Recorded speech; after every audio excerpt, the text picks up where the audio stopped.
Sebenarnya hubungan ini masih layak untuk dipertahankan gak sih? Ini yang jadi overthinking kamu ketika kamu di titik lelah antara ingin pergi gak bisa, bertahan sakit. Coba kita lihat situasi hubungan kalian saat ini. Situasi hubungan kalian saat ini. Six of Cup, Knight of Pentacle, masih diusahakan untuk memperbaiki hubungan ini. Ibaratnya apapun yang terjadi dalam hubungan kalian, sebenarnya aku tidak siap pisah atau tidak siap hubungan ini berakhir. Masih ada keinginan untuk memperbaiki hubungan. Aku rasa dari kamu atau dari sisi dia sebenarnya sama-sama ingin memperbaiki hubungan. Tapi mari kita lihat dari sudut pandang kamu tuh seperti apa di hubungannya ini. Dari sudut pandang kamu tuh seperti apa? Page of Wands, Ten of Cups, Page of Swords.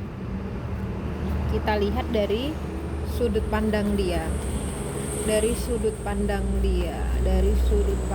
dia, Seven of Wands, Four of Swords, Six of Wands. Oke. Aku bacain dulu ya. Kalau dari sisi kamu, Page of Wands, Ten of Cups, Page of Swords, ini tuh kalau dibilang masih ingin mempertahankan ya masih.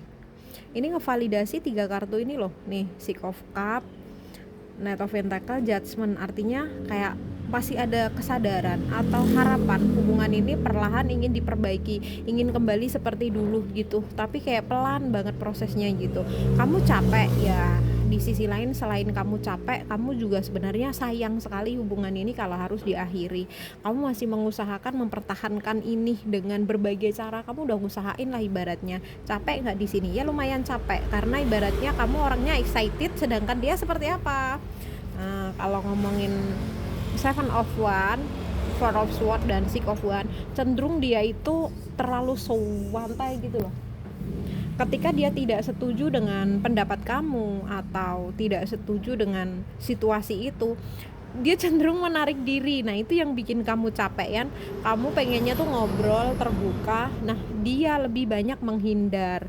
Terus kadang-kadang dia itu kalau dibilang egois, dia ngerasa apa yang dia lakukan itu sudah cukup. Dia ngerasa sudah ngelakuin banyak hal di hubungan ini. Kalau dibilang sama-sama ingin mempertahankan, ini sama-sama ingin mempertahankan. Tapi aku lihat kamu di sini banyakan OVT ya, kayak aku ngerasa gini, jangan terlalu sering cerita ke banyak orang. Enggak semua orang paham situasi hubungan kalian.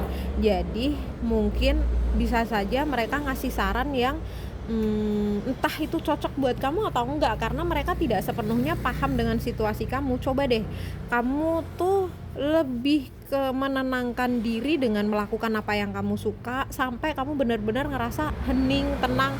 Nah, lebih ke percaya dengan intuisi kamu daripada kamu ngedengerin pendapat orang dari luar. Kalau ditanya capek ya capek. Kalau dibilang nggak kuat nahan sendiri, ya itu hal yang normal. Aku sih nggak menyalahkan itu.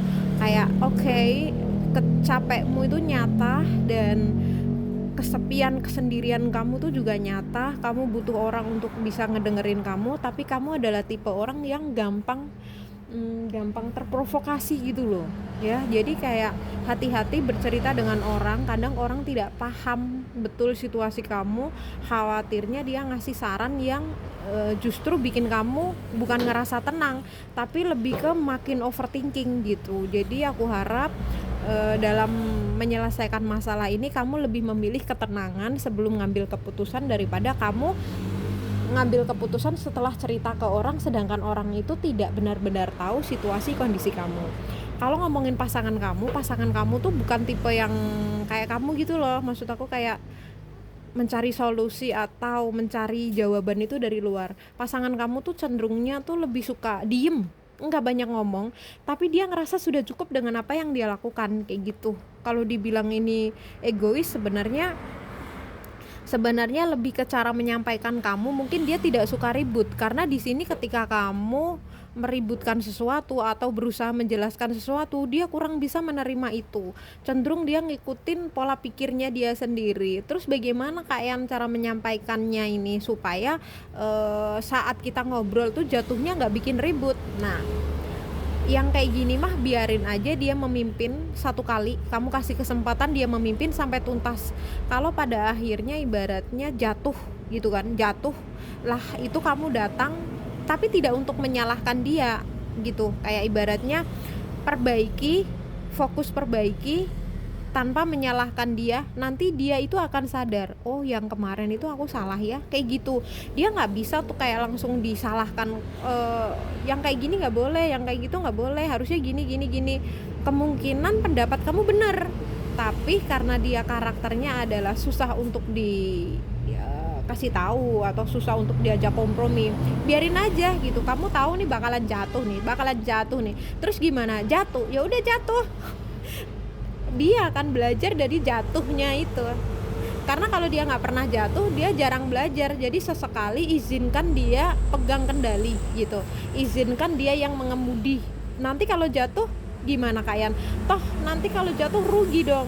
Ya gimana, emang karakternya begitu. Kalau nggak pernah kamu kasih kesempatan untuk dia jatuh, dia nggak akan pernah belajar gitu. Sesekali memang harus tega ke dia. Kalau dia udah jatuh, kamu yang beresin semua, nanti dia akan perlahan sadar bahwa oh ternyata mendengarkan orang lain itu nggak ada salahnya. Dia akan mulai mempertimbangkan itu. Intinya dia tipe orang yang nggak bisa dikasih tahu dengan kata-kata, kayak harus ditampar dengan kenyataan atau bukti nyata gitu loh. Ya kayak gitulah ya aku ngelihatnya. Semoga deh kamu selalu sabar di hubungan ini, dan dia juga perlahan mulai mau mendengarkan apa yang kamu katakan, sehingga hubungan ini akan tetap baik-baik aja kayak gitu. Tapi kalau kamu ngerasa aduh Kayan capek banget, healing, bahagiakan diri sendiri. Intinya mencintai diri sendiri itu harus lebih besar daripada kamu mencintai pasangan kamu, supaya ketika pasangan kamu mengecewakanmu itu tidak membuat kamu hancur gitu. Jadi kayak ada dia itu sebagai pelengkap, nggak ada dia kamu tetap kokoh. Nah aku harap itu kamu punya cinta yang seperti itu. Semoga ada solusi untuk masalah yang sedang kalian hadapi ya.